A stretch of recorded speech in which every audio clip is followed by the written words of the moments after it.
আসসালামু আলাইকুম, সবাই কেমন আছেন? তো নতুন একটা ভিডিওতে আবারও চলে আসলাম।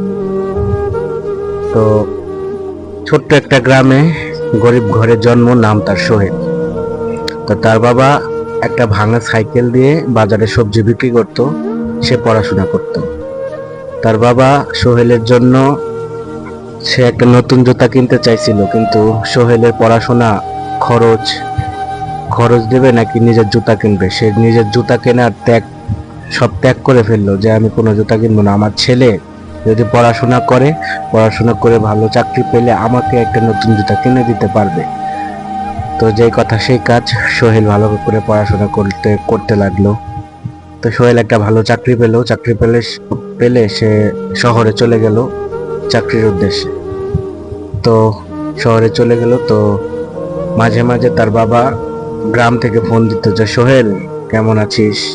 তো সোহেলে অবহেলা করতো, সোহেলে বলতো, মানে সে তাড়াহুড়া দেখিয়ে ফোনটা কেটে দিত, সে কথা বলার সময় তার কাছে নাই।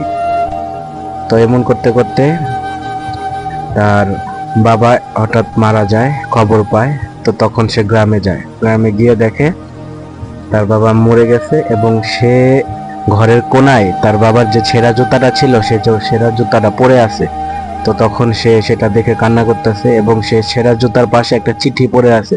সে চিঠিতে লেখা ছিল যে সোহেল, আমার খুব ইচ্ছা ছিল একটা নতুন জুতা কেনার, তবে তোকে পড়াশোনা করানোর জন্য আমি সব ত্যাগ ভুলে গেছিলাম, সব ত্যাগ করে দিয়েছি। কিন্তু ভাবছি তুই যদি মানুষ হস আমাকে একটা জুতা কিনে দিবি, কিন্তু এখন তোকে ফোন দেই, তুই এখন তাড়াহুড়া দেখাস। বাহ, ভালোই।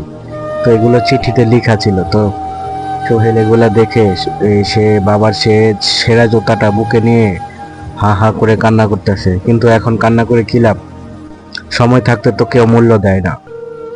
তো গাইস, আমার গল্পটা এই পর্যন্তই। আশা করি সবার অনেক অনেক ভালো লাগছে। যদি ভালো লাগে গল্পটা, তাহলে আমার ইউটিউব চ্যানেলটা সবাই সাবস্ক্রাইব করে দিবেন।